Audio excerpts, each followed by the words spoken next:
Hai, Assalamualaikum warahmatullahi wabarakatuh. Okey, mana kawan-kawan yang dah masuk live video pada petang ni, boleh tolong share. So, hari ni saya nak bercakap sedikit tentang teknik grounding ataupun earthing yang saya ada kongsikan dalam page saya pagi tadi. Sebab ada beberapa yang inbox dan tanya nak tahu detail teknik tu, apa dia kebaikan dia, kenapa kita kena buat. So maybe saya rasa boleh saya kongsikan lah sedikit pada petang ni mengenai teknik earthing ataupun grounding. So mana-mana yang dah masuk tu, okey, boleh tolong share pada kawan-kawan. Okey.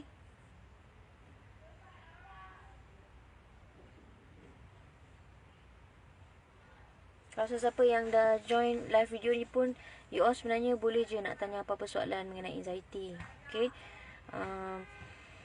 Dia tak seperti anxiety, apa-apa soalan pun you boleh tanya melibatkan emotional trauma, emotional pain. Okay, tak ada masalah pun. Saya tidaklah menjawab soalan anxiety semata-mata. Tak ada masalah. Kalau you ada apa kekeliruan dalam you punya life kan, yang you nak minta pandangan, insyaAllah saya akan cubalah bantu mana yang saya mampu. Okay. So for the time being, boleh je kongsikan dulu, share dulu live video ni pada kawan-kawan yang lain, mana-mana yang mungkin belum masuk lagi. Masa sekarang saya sebenarnya kat tepi padang. Okay, sebab tepi padang kat area perumahan ni. Okay, sebab saya baru balik keluar layankan anak saya, jadi dropkan dia dekat taman ni. Dia nak main dengan kawan-kawan dia. So ada masa sedikit lah untuk saya nak sharing petang ni. Okay. So siapa lagi? Sekejap saya nak share dalam grup Anxiety Disorder Malaysian Community.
Okay, dah masuk dalam grup Anxiety. Okay,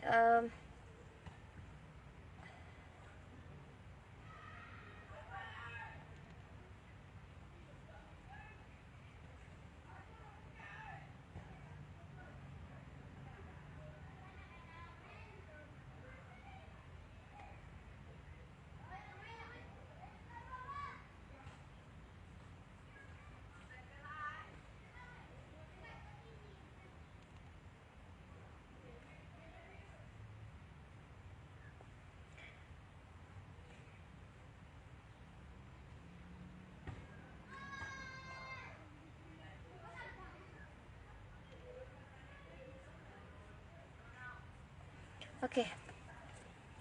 Alright, bismillahirrahmanirrahim. Okay, kalau siapa-siapa yang dah join live video ni, okay, boleh sharekan pada kawan-kawan yang lain, untuk siapa-siapa yang mungkin boleh dapatkan manfaat sedikit daripada perkongsian saya pada petang ni. Cuma saya terpanggil untuk nak kongsikan lebih detail apa yang saya post pagi tadi mengenai teknik grounding ataupun earthing. Okay, pagi tadi kalau you all ada go through saya punya page, okay, saya ada post 2 video. The first video saya sharekan teknik pertama, iaitu kita berdiri. Okay, buka kasut, kita berdiri atas rumput. Teknik kedua di mana kita baring di atas rumput. Okay, so itu dipanggil earthing, okay, ataupun grounding. Okay, tapi kalau dari segi perkataan grounding itu sendiri, sebenarnya dia bukanlah merujuk kepada kita kita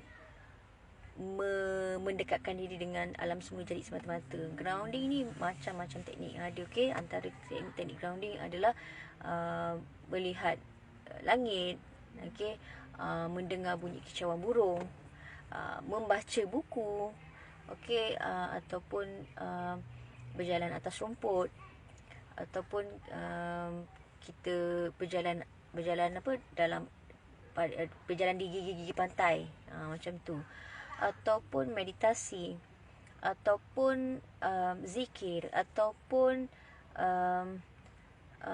memeluk pokok, macam-macam. Teknik grounding ni macam-macam. Tujuannya adalah untuk kita stable semula.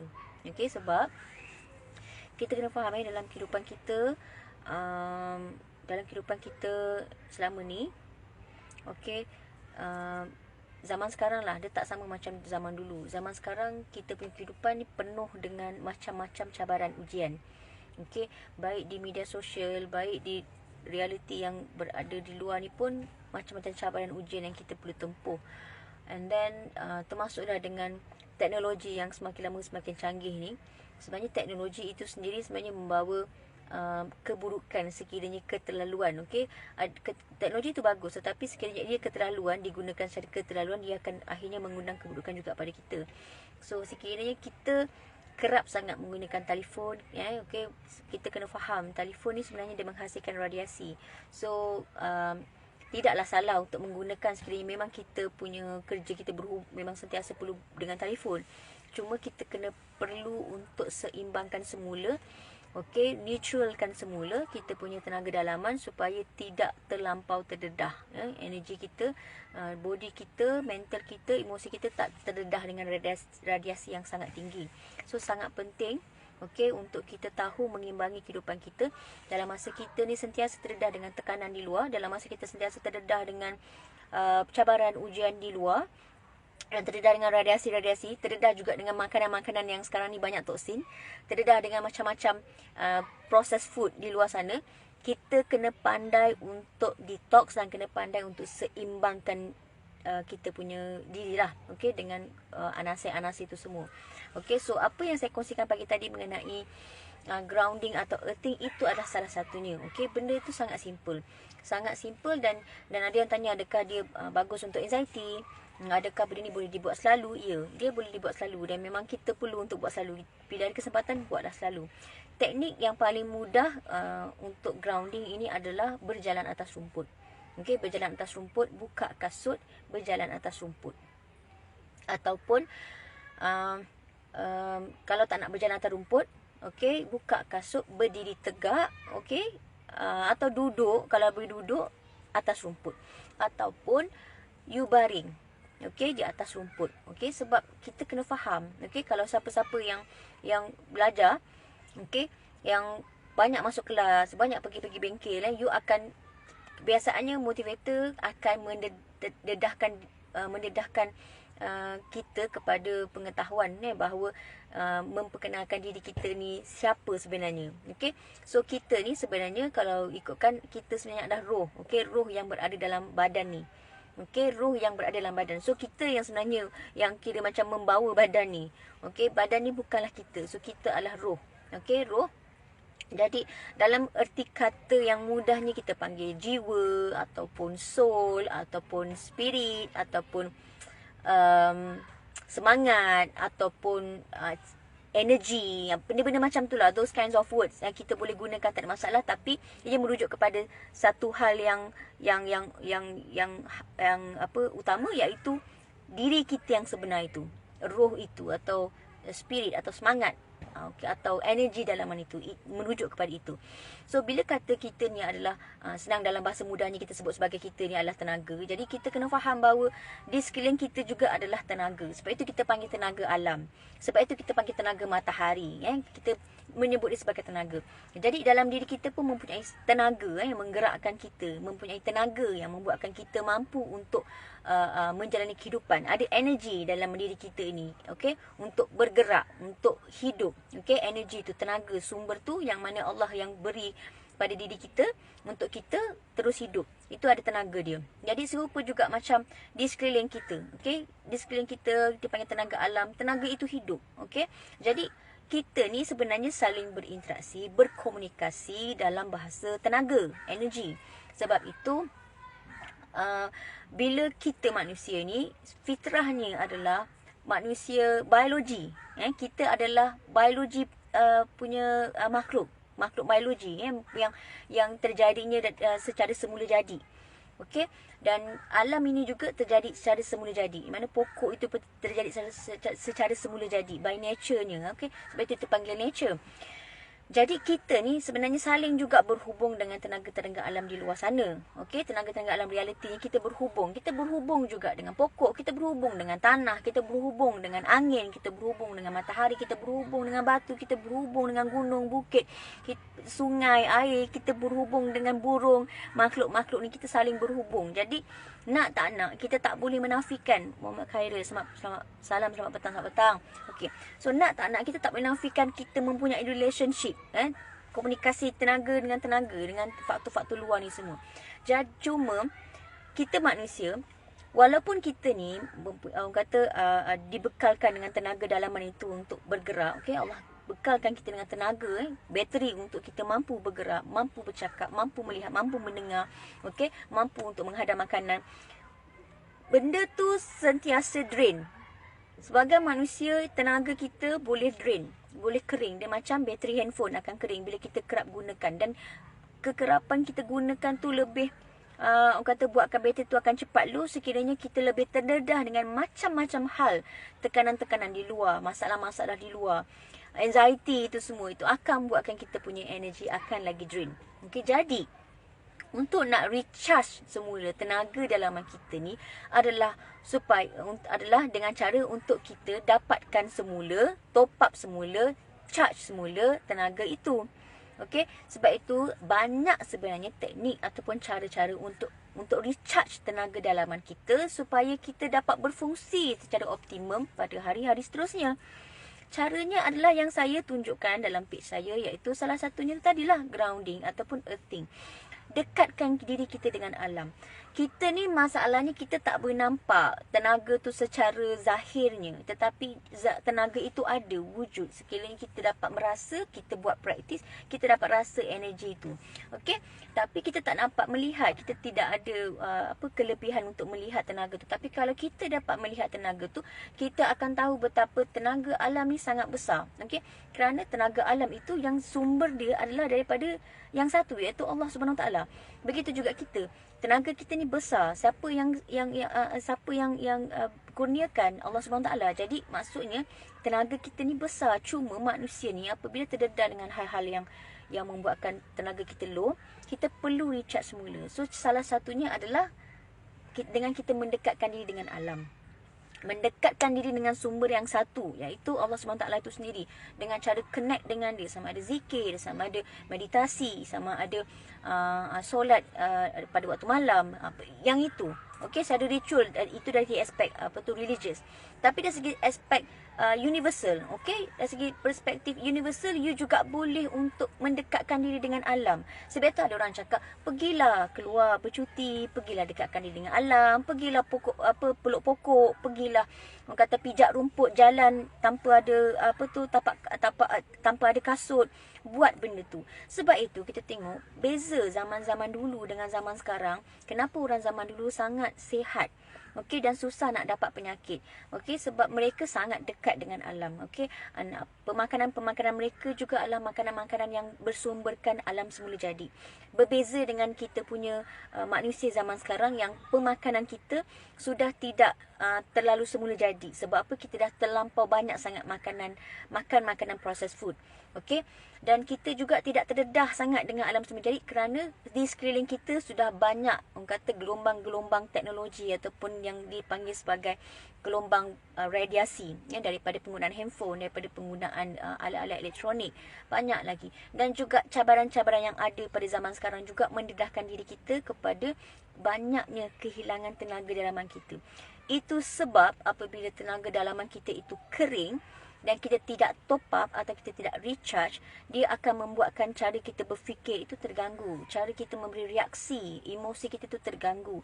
Dan apabila tenaga dalaman kita pun deplete, berkurang, dia akan membuatkan fungsi badan kita sendiri pun akan menjadi kurang. Dan di situlah munculnya macam-macam penyakit.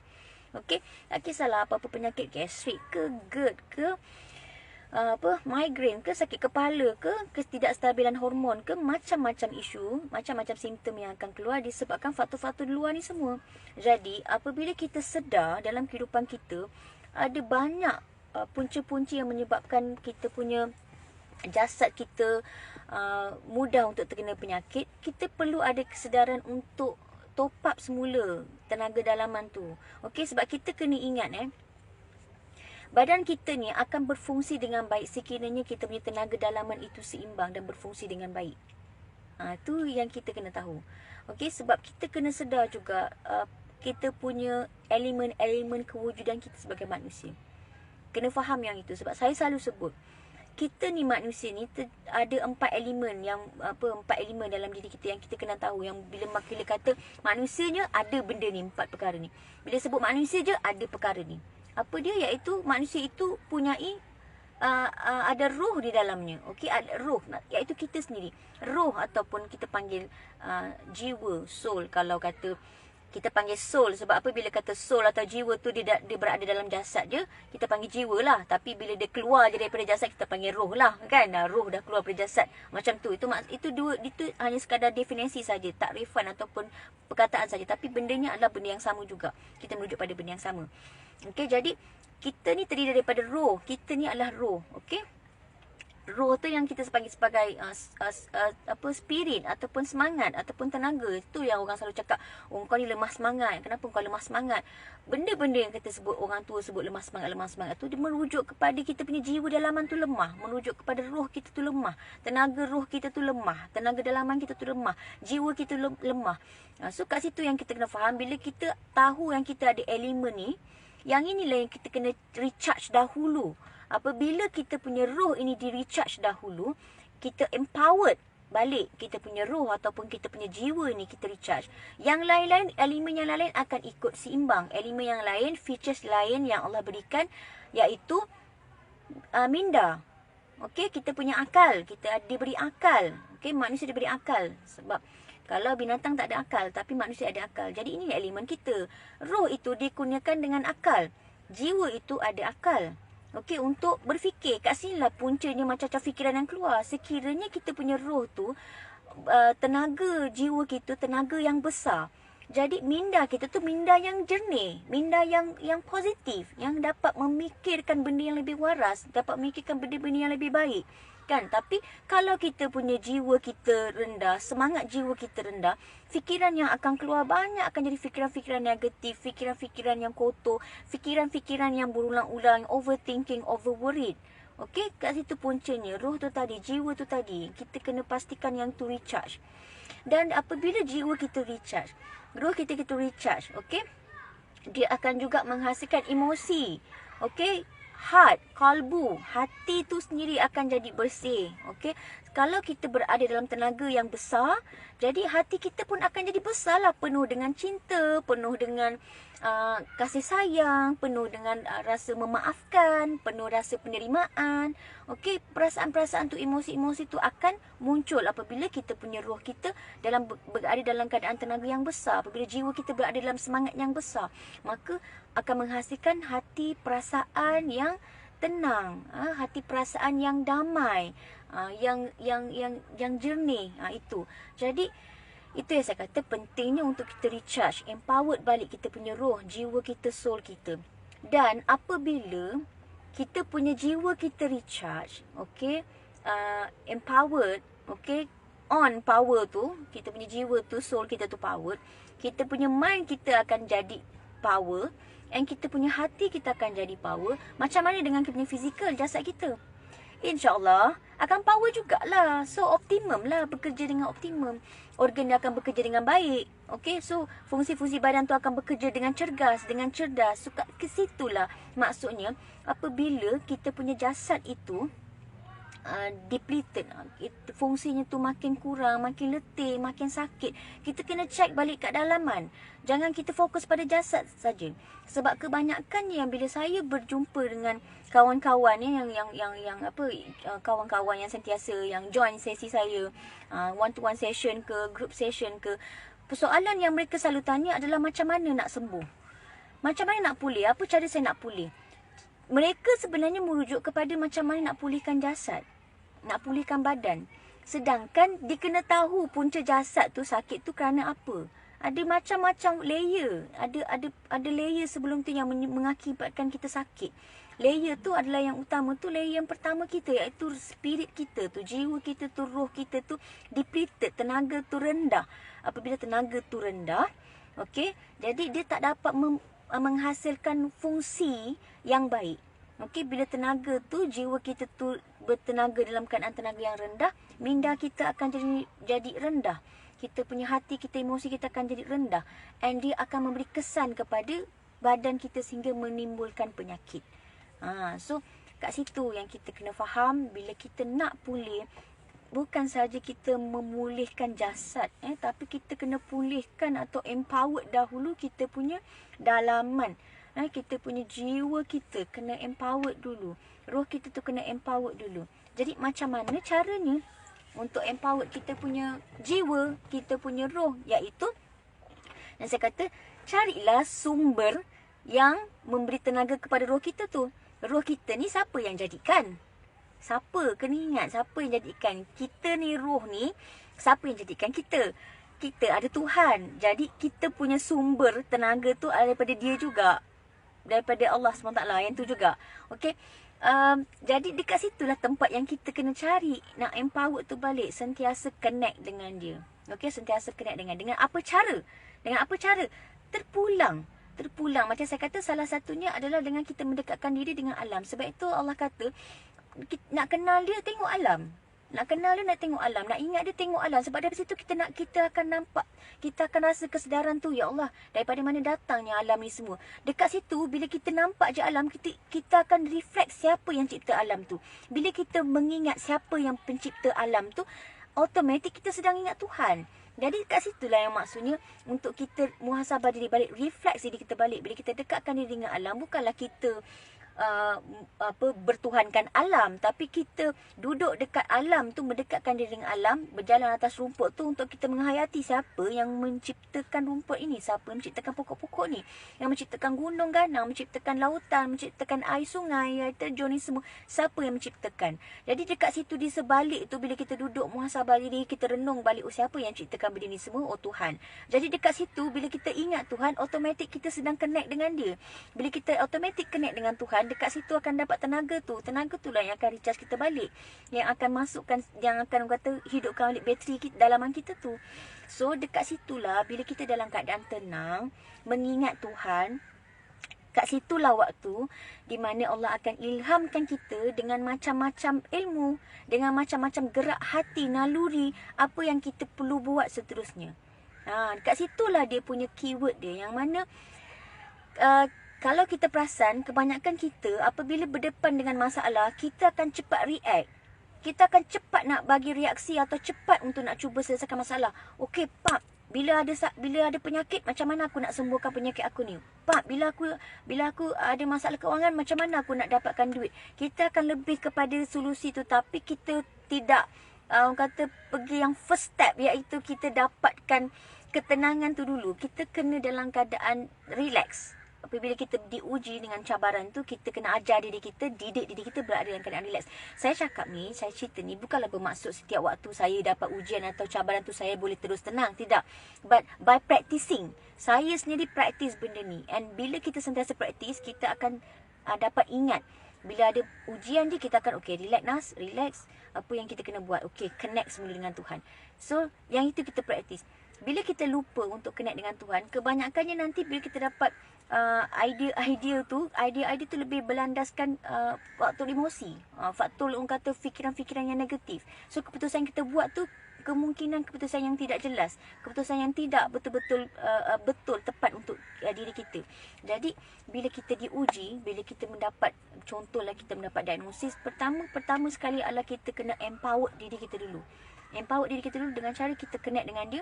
Ya Allah Tuhanku, aku telah didiagnos mengalami anxiety. Contohnya, apa yang aku perlu buat, ilhamkan aku. So dekat situ kita connect dengan dia. Dengan cara connection itulah yang akan menjernihkan minda kita, buka lorong kepada banyak jawapan. Kat situlah maksudnya yang saya kata grounding and earthing ni merupakan salah satu sahaja teknik, okey, untuk nak merawat anxiety. Tetapi yang the main point dia adalah sebenarnya bagaimana kita connect dengan Tuhan apabila kita menghadapi sebarang krisis dalam kehidupan. Connect dengan dia. Okey? Okey, Muhammad Khairul dia kata kalau tak silap saya lah dah lebih 10 tahun kot tak jalan kaki, tak berkaki ayam atas rumput. InsyaAllah nak buat tips ni. Ya, buat macam tu. Berjalan kaki atas rumput. Saya pun dulu tak ada pengetahuan ni. Tidak ada pengetahuan ni. Tapi bila kita ingat balik masa zaman-zaman kita kecil kan, kita berjalan atas rumput, kita berlari apa semua atas rumput. Macam mana pun waktu tu kita jarang ada sakit yang teruk-teruk. Setakat sesama batuk itu, lepas tu kita akan cepat baik. Kan? Sebab sebenarnya bila kita dalam keadaan imun sistem kita rendah, bila kita dekat dengan rumput, dekat dengan alam, benda tu akan naikkan semula sistem imun kita. Sebab itu budak-budak, kanak-kanak ni walaupun dia sakit macam mana pun, dia demam sesama, dia akan cepat baik. Dan nanti dia akan heal balik, walaupun dia akan terdedah dengan virus mula, lepas tu dia cepat heal balik. Okey, sekiranya kita dedahkan dia dengan alam. Okey, berbeza dengan budak-budak yang sentiasa kita dudukkan dia dekat rumah saja, sebenarnya bukan, dia tidaklah memastikan budak tu terus sihat. Okey, nak bagi imun sistem budak tu kuat adalah dengan mengajar dia untuk dekatkan dia dengan alam, bermain di padang, okey, bermain di taman-taman, okey, untuk tingkatkan motor skill dia pun ya juga, dan untuk meningkatkan dia punya imun sistem. So itu salah satu cara yang bagus untuk kita applykan. Alright. So saya ada teknik grounding tadi yang saya kata macam salah satu yang saya buat. Okey, yang tadi pagi saya ada share adalah caranya yang bila ada peluang dan ruang saya amalkan adalah dengan cara saya akan buka kasut, saya akan berjalan atas rumput. Apabila saya berjalan bila saya berdiri atas rumput tu, kebiasaannya saya akan ingat Tuhan lah dengan cara baca bismillah, selawat. Lepas tu saya akan niatkan apa yang saya nak untuk hari tu.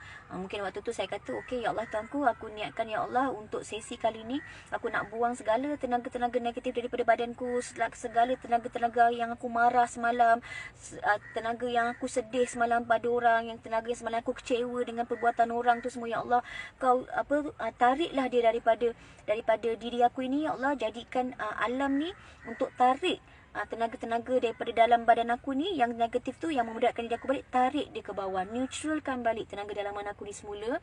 Okey, dan gantikan dengan tenaga yang besar, dengan tenaga yang lebih hebat, supaya dengan ada tenaga yang hebat ni, fungsi badan aku dapat fungsi dengan baik, fikiran aku dapat jernih, hati aku dapat penuh dengan kasih sayang, dan kat situlah aku dapat menjadi manfaat kepada orang lain. So itulah yang kita perlu selalu buat. Okey, sebab kita hidup ni sebagai khalifah ni, memang sebenarnya tujuan kita adalah untuk memberi manfaat antara satu sama lain. Tujuan kita khalifah kat bumi ni salah satunya adalah untuk menjaga bumi tu sendiri. Tapi kalau kita sendiri sakit, macam mana kita nak menjaga bumi ni? Kan? So sebab itu tu salah satu, menjaga bumi tu maksudnya adalah kita menjaga orang sekeliling kita, sesiapa yang memerlukan, kerabat kita, keluarga kita, sahabat handai kita, orang sekeliling. Itu maksudnya bantuan itu, manfaat itu akan dipanjang-panjangkan. Sekiranya setiap seorang daripada kita manusia ni menyedari apa kita punya peranan, tujuan kita kat dunia ni, maka insya-Allah semua orang akan orang kata terjaga, insya-Allah. So itu sebenarnya kalau semua orang lain sedar apa tujuan hidup dia, saya rasa tak ada kot keburukan dalam dunia ni. Kalau semua orang sedar peranan dia, apa yang dia perlu buat, saya rasa semua orang rasa selamat hidup dalam dunia ni. Kan? Tapi sebab ada antara kita yang dia belum mendapat kesedaran apa tujuan dia hidup. Jadi dia hidup dalam keadaan tidak memahami, menghayati apa tu kehidupan. Sebab itu dia buat benda-benda lara, benda-benda yang tak sepatutnya, yang sampai memudaratkan diri dia sendiri dan juga sampai memudaratkan orang lain. Itu kita tak nak.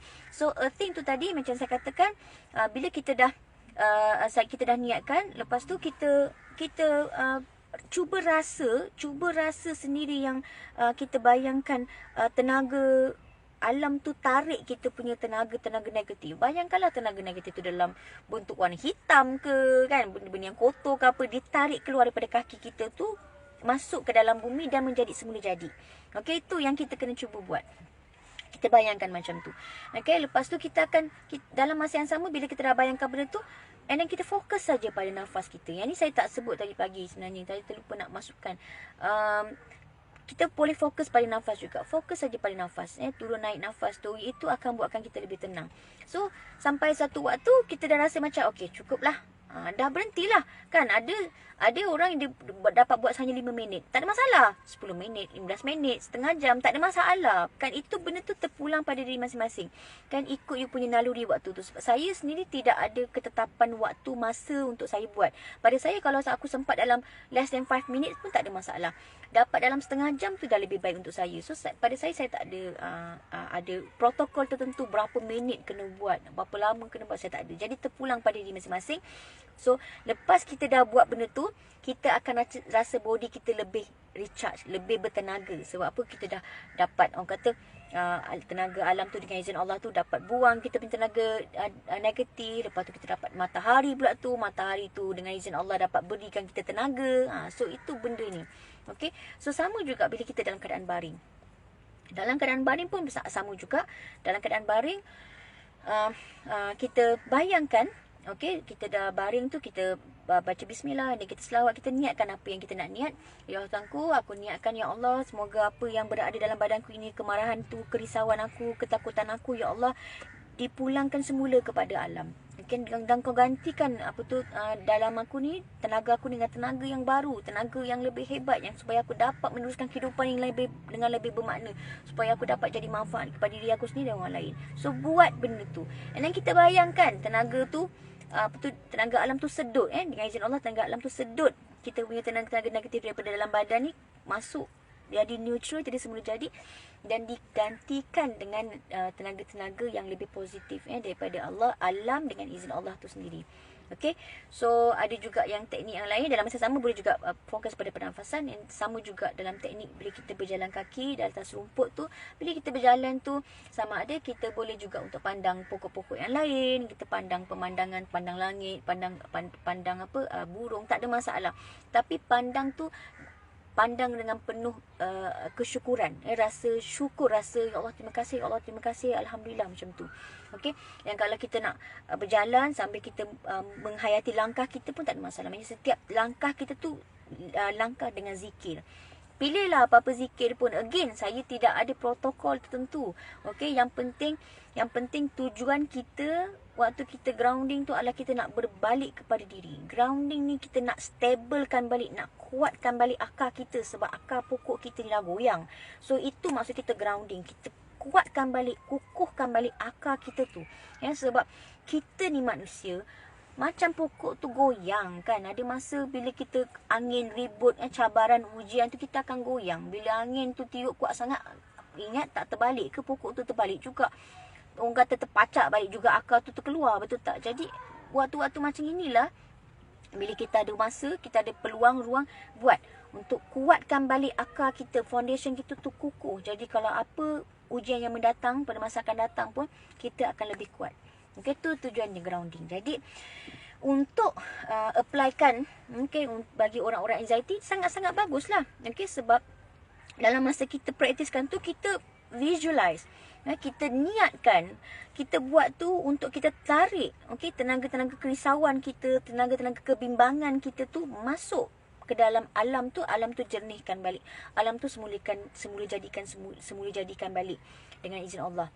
Okay, so macam saya selalu sebut, anxiety ni kalau kalau you all tanya saya lah sebab saya dah selalu sangat bercakap pasal anxiety. Saya kerap sangat bercakap pasal anxiety. Saya kongsikan macam mana nak pulihkan daripada anxiety. And in fact bukan saya je. Sebenarnya kat luar sana, kalau you all betul-betul follow, ramai sangat orang yang dah pulih daripada anxiety. Terlalu ramai.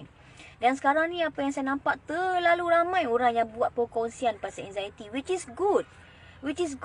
Jadi dekat situ dah terbukti ramai orang yang dah boleh pulih daripada anxiety. And kenapa mereka pulih? You bila tengok orang A, orang B, orang C pulih, you akan nampak ada titik persamaan antara mereka. Adalah benda pertama, mereka bertanggungjawab pada kesihatan diri mereka. Mereka tidak meletakkan kata proses pemulihan tu 100% kepada ubat saja, 100% kepada doktor saja, 100% kepada orang sekeliling. Tidak. Dia bertanggungjawab juga. Okey, dia bekerjasama dengan doktor. Dia pun bekerjasama dengan ubat. Dia bekerjasama dengan apa jua teknik yang dia buat. Dia sama-sama. Dia aktif dalam dia punya proses pemulihan. Dia tidaklah pasif. Dia hanya mengata tadah badan dia untuk benda tu heal tu datang sendiri. Tidak. Kebanyakan orang yang pulih, dia buat action. Dia ambil tindakan. Dia bukan saja sekadar kata tunggu bila nak pulih. Tak. Dia ambil tindakan. Dia bukan sekadar. Satu lagi kalau you tengok orang attitude orang yang pulih ni, kebanyakannya dia ajar diri dia untuk berhenti mengeluh dan merungut pasal penyakit. Dia tidak bercakap pasal penyakit sangat dah. Dia tidak menyebut pasal penyakit dia. Dia tidak menyebut pasal penyakit dia. Sebab dia tahu apabila dia menyebut tentang penyakit, maka penyakit tu akan lebih besar dan makin berkuasa. Jadi dia tak sebut pasal benda tu. Dia tahu dia sakit. Dan dia terima dia sakit. Tapi dia tidak menyebut-nyebut pada orang lain. Kata, aku sakit. Aku tak boleh buat kerja ni sebab aku sakit. Kenapalah aku sakit. Aku ni tak macam orang lain. Aku sakit. Dia tak buat macam itu. Orang yang pulih ni, dulu dia, sejarah dia masa nak pulih tu, kebiasaannya dia fokus pada nak sihat. Dia tak fikir pasal apa penyakit. Walaupun dalam proses pemulihan, waktu itu, dia ada je dia punya simptom-simptom yang dia masih alami. Ada je dia mengalami simptom A, simptom B, simptom C. Ada je dia mengalami. Dia tetap mengalami simptom-simptom tu. Tetapi simptom-simptom tu tidak dibesar-besarkan lagi. Dia hanya berada je dekat badan dia. Tapi dia tetap juga fokus pada apa yang dia nak buat. Dia fokus pada kesihatan dia. Itu yang penting. Okay. Sebelum ni, saya ada buat sesi, group session. Okay. Dalam tu saya ada ceritakan pada kawan-kawan yang join group tu. Saya kata, ini pengalaman betul it's a real story. And tanyalah kepada siapa-siapa yang kata masih stick dengan live video ni, sebab saya rasa dia sangat bermakna. And then kalau you all pun dapat join sesi ni, sebenarnya boleh je tanya macam-macam soalan kat saya. Ini peluang untuk you all tanya. Okay. Dan mana yang join sesi ni, memang saya live video ni terima kasih sebab saya ceritakan balik and you all pun dapat orang kata live dengan saya ceritakan benda ni. Dan kalau ada apa-apa soalan boleh drop, tak ada masalah. So saya nak ceritakan ni. Ada satu cerita ni, okey dulu ada seorang dia adalah engineer. Okey, dia engineer komputer macam tu. Dia engineer komputer. Dia orang Jepun. Okey, hidup dia sangat workaholic. Apa-apa dia hidup dengan kerja. Orang Jepun ni kerja. Dia hanya tidur lebih kurang 4-5 jam. Lepas tu dia akan bangun, dia akan cerita pasal kerja. Kerja. Dia start dia punya lifestyle tu masa umur dia 20-an lagi. Kerja. Okey, dia kahwin macam mana pun, dia ada anak macam mana, dia akan prioritikan kerja dia sahaja. Okey, dia tak pernah peduli pasal badan dia, tak pernah peduli pasal apa sebab memang dia sihat. Dia memang tak pernah sakit, dia memang sihat. Okey, sebab itu dia fikir pasal kerja dia saja. One day, masa tu dah umur dia 47 tahun. Bayangkan 47 tahun. Daripada 20 tahun tu dia sangat workaholic. 47 tahun baru pop dia punya ujian dalam kehidupan dia. Berlaku krisis di mana dia diagnos cancer. Okay, dia diagnos cancer. Waktu tu sebenarnya dah diberi tahu simptom-simptom, tapi dia macam tak alert. Dia masih lagi fokus pada kerja. End up dia dapat tahu dia diagnos oleh cancer. Okay, cancer buah pinggang. Okey, dia diagnos mengalami kanser buah pinggang. Zaman-zaman dulu ini tahun tak salah saya dalam 80-an dia berlaku. 80-an berlaku. Yes, 80-an berlaku. So, masa dia sakit tu, jadi doktor-doktor yang kat hospital tu perkenalkan dia lah. Radiasi lah, kemoterapi lah, makan ubat tu lah, makan ubat, semuanya yang ubat-ubatan hospital. So dia buat tanpa ada orang kata prejudis. Dia buat dia buat juga treatment tu, tetapi treatment tu tetap tak berjaya. Benda tu relapse balik. Maknanya datang balik dia punya cancer tu. And then satu hari bila kesakitan tu makin teruk, dia pun cakap dengan doktor ni makin sakit ni macam mana ni? Lepas tu dia kata okey, last ini yang paling kuat punya dia bagi. Radiasi yang paling kuat dia bagi. So dia pun bagi. Dia bagi, end up dia rasa macam tak boleh. Badan dia dah tak mampu nak terima radiasi tu lagi dah. So dia dah rasa perasaan apa tahu? Doktor ni makin terukkan aku adalah. Bukannya bagi aku sihat, makin aku teruk lagi. Jadi lepas tu, dia sudah tidak percaya pada doktor. Dia tak percaya pada doktor. So what happened waktu tu? Dia kata macam, dia reda je lah. Dia dah reda lah. Dia terima je. Yang penting sekarang dia rasa aku nak enjoy je life aku. Kalau lah ini memang aku kena mati, aku matilah. Aku enjoy life aku. So what he did? Masa tu, dia tak nak cerita lah pasal penyakit dia. Ingat masa tu muda 47 tahun. Dia tak nak cerita pasal penyakit dia. Dia tak nak cakap pasal penyakit dia dengan isteri dia apa semua. Walaupun family memang tahu dia sakit. Tapi dia tak cerita pasal penyakit. Apa dia buat? Dia enjoy life dia. Dia bekerja hanya sekadar waktu dia bekerja je. Lepas tu dia balik tu dia akan enjoy waktu dia. Setiap pagi dia bangun, dia akan tengok matahari. Setiap pagi dia akan bercakap dengan Tuhan. Orang Jepun, kita tak tahu apa agama dia. Dia bercakap dengan Tuhan. Terima kasih Tuhan sebab beri aku peluang untuk hidup lagi satu hari. Itu dia cakap.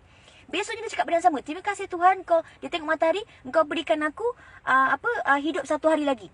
Esoknya dia ulang lagi. Dia ulang benda yang sama. Hari-hari dia tengok matahari. Lepas tu dia tengok pokok. Dia tengok langit. Dia ucap terima kasih pada Tuhan sebab bagi dia peluang untuk hidup satu hari lagi.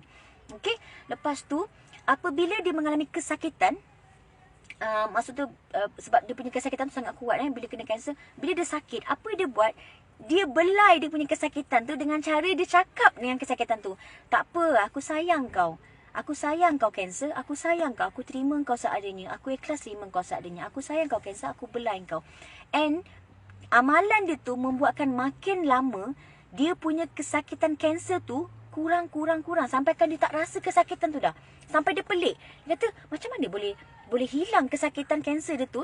Sebab bila dia kena kanser dekat bawah pinggang tu, so ada rasa sakit kat pinggang dia. Jadi bila dia rasa macam totally in pain, makan morfin pun tak jalan. Jadi apa dia buat? Dia belai kesakitan tu dengan dia bercakap dengan kesakitan tu. Dia terima kesakitan tu. So dia kata tak apa, aku sayang kau. Dia sayang dia punya penyakit. Dia sayang dia punya kanser tu. And lama-lama benda tu hilang. Kesakitan itu hilang. Okay, so apa yang berlaku?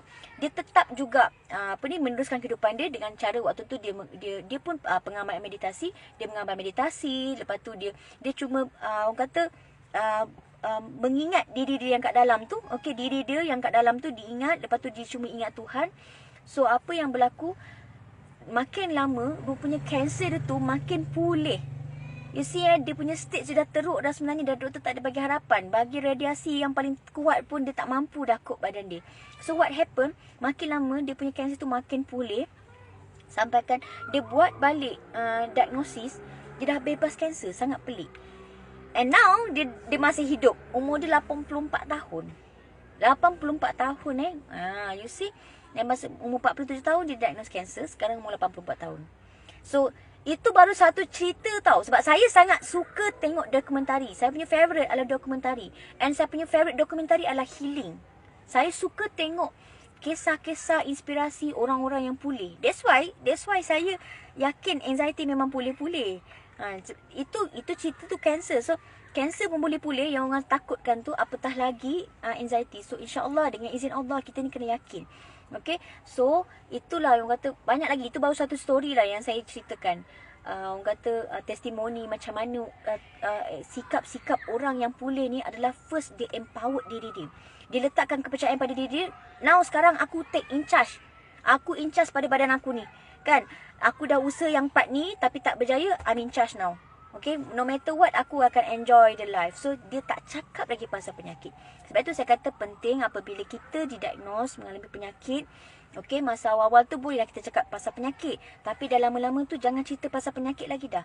Sebab kita kena ingat, apa yang kita selalu ucap, yang kita cakap tu, benda tu makin lama makin become powerful and makin besar. Jadi jangan terlalu cakap. Sebab itu orang kaya, dia makin kaya. Sebab apa? Hari-hari cakap pasal duit je. Ya, orang kaya kenapa dia makin kaya? Hari-hari dia cakap pasal duit. Yang ini dia cerita pasal bisnes ni, nanti dia cerita pasal projek ni, sekejap lagi dia cerita macam, okey, ni duit ni berapa nak dapat? Oh, ni aku nak invest kat mana ni? Berapa puluh ribu, ni berapa juta aku nak ribu, ni projek ni berapa juta. Dia cerita pasal duit je. Jadi, bila dia cakap benda yang pasal duit, jadi yang berkembang dalam kehidupan dia duit lah. Sebab itu dia makin kaya. Tapi bayangkan kita ni, apabila dalam kehidupan kita, asyik cakap pasal sakit je. Sakit. Aku sakit ni lah, aku dapat diagnos ni lah, itulah, aku dapat diagnos ni lah. Semua cerita pasal sakit je. Kita rasa macam kita bercakap tu untuk nak melepaskan. Kita rasa macam meluahkan. Tapi rupanya jadi reverse. Sebenarnya kita membesarkan lagi perkara tu sehingga penyakit tu makin lama, makin banyak, makin bertambah. Sebab kita duk cerita pasal penyakit. Cuba kita ubah kita punya karakter, personality kita tu. Ubah kita punya gaya hidup kita tu. Jangan bercakap pasal masalah sangat dah. Okay? Masalah tetap ada, tapi kita fokus pada solusi. Okey, apa solusinya? Aku nak sihat. Cerita pasal aku sihat. Cerita apa kita bongkar rahsia macam mana orang tu sihat. Oh, dia guna cara A. Dan benda tu sesuai tak untuk kita. Practice. Fokus pada benda tu. Bukan fokus pada penyakit. Sebab kita dah tahu memang kita ada sakit waktu tu. Jadi, jangan fokus pada sakit tu sangat. Okey? So, itulah yang mungkin saya boleh kongsikan buat petang ni. Okey, so terima kasih pada kawan-kawan yang join. Okey, pada yang dapat dengan live video ni, please share pada kawan-kawan yang lain. Okey, so siapa-siapa yang ikuti live video ni juga, again, saya memang sentiasa sebenarnya buka sesi one-to-one session online atau dan juga group online. Cuma waktu tu 1 month saya bercuti. Okey, Ogos waktu tu saya tak buka. Jadi sekarang ni, kalau you all nak join session tu one-to-one ataupun group, please join. One-to-one session you boleh buat secara online. Sis, sini nak hujan sis. Sini dah lepas hujan dah, Nas. Dah lepas hujan dah. Sebab itu boleh bercakap dengan tenang je, alhamdulillah. So, untuk yang nak join session, okay, one-to-one session, you boleh daftar register dalam link yang saya dah bagi dalam page saya. Just register, buka dalam link tu. Link tu semua ada details. Macam mana you nak bayar, apa yang you akan dapat dalam sesi tu nanti.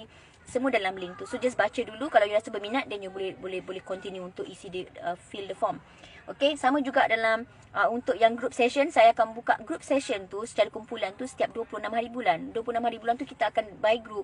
Saya create circle tu supaya you all ni ada tempat untuk nak bercerita. You all ada tempat untuk nak cerita you all punya progress. Supaya kita dapat tahu kat mana kita start lagi. Okay, cerita progress tu, itu pointnya. Supaya kita, sebab kadang-kadang kita dah tahu. Kita dah diingatkan dah. Oh, kena macam gini. Tapi bila benda tu berlaku, kita dah lupa dah. Padahal stepnya sama je. Jadi kita perlu orang untuk ingatkan kita. Kita perlu orang lain untuk apa, ketuk sikit kepala kita. So circle tu sebenarnya untuk beri peluang supaya kita mengingat balik apa yang kita dah lupa. Sebab percayalah, kita dah belajar banyak benda pun, tapi bila benda tu berlaku, kita dah tak tahu apa nak buat balik dah. Sedangkan step ni sama je sebenarnya. Sama je. Bila you keep continue step yang sama, keep continuing practice yang sama, you akan dapat hasilnya. Cuma kadang-kadang kita perlukan orang untuk ingatkan kita. So circle tu adalah circle yang bagus. Yang kadang-kadang apa yang bagusnya dalam circle tu, kadang diorang tanya, ni saya beritahu jujurnya, diorang bukan tanya pasal masalah diorang je. Diorang tanya pasal masalah anak diorang. Diorang tanya pasal masalah husband diorang. So, bila diorang tanya tu, kita share. So, kita akan cubalah kupas sekali. Jadi, sekarang masalah ni sebenarnya bukan anxiety sahaja. Anxiety tu ada punca yang berlaku di persekitaran. Jadi, kalau you tak kenal pasti punca tu, macam mana kita nak tahu, macam nak akhirkan anxiety? Sebab itu sekarang saya kata, kita ni bukan sekadar cakap pasal anxiety saja. Sebenarnya luas lagi. Sebenarnya masalah tu sebenarnya punca tu kita kena kenal pasti dahulu. Kat mana? Jadi, yang macam baru-baru ni, kakak tu dia tanya pasal masalah anak dia. So, saya kongsikan. Yang kat situ dia find out betul. Oh, rupanya anak dia memang tak sesuai kerja dekat sini, apa semua. So saya bukan saja bantu dari segi you punya masalah anxiety. Tapi kalau you ada soalan untuk konflik yang dialami oleh family pun, tak ada masalah pun. Saya akan cuba kongsikan mengikut saya punya pengalaman yang sedikit dan mengikut saya punya pengetahuan yang sedikit saja. Okey, mana yang saya cuba bantu, saya bantu. Okey, cuma itulah maksudnya dalam sesi tu nanti saya boleh je tanya apa-apa. Okey, tak ada masalah. Saya akan cuba bantu ikut pengalaman saya, insya-Allah. Okey, dan please share this video and please join the session. Sebab pada saya sesi tu sangat-sangat bagus. Sangat-sangat bagus sebab you boleh kita boleh bincang one to one, kita boleh kongsi macam-macam. Okay. Dan lepas tu yang paling penting, lepas sesi tu you kena praktis apa yang you dah tahu. Okay. Sebab kalau you tak praktis, dan macam mana you nak dapatkan hasil. So sangat penting untuk you praktis. The main point adalah bila you dah tahu knowledge, you dah ada teori, you kena praktis. Okay. So again, kalau ada apa yang saya sharekan pada petang ni ada silap kata, silap bahasa, okay, saya minta maaf. So jumpa lagi pada live video yang akan datang. Okay. Assalamualaikum warahmatullahi wabarakatuh. Bye.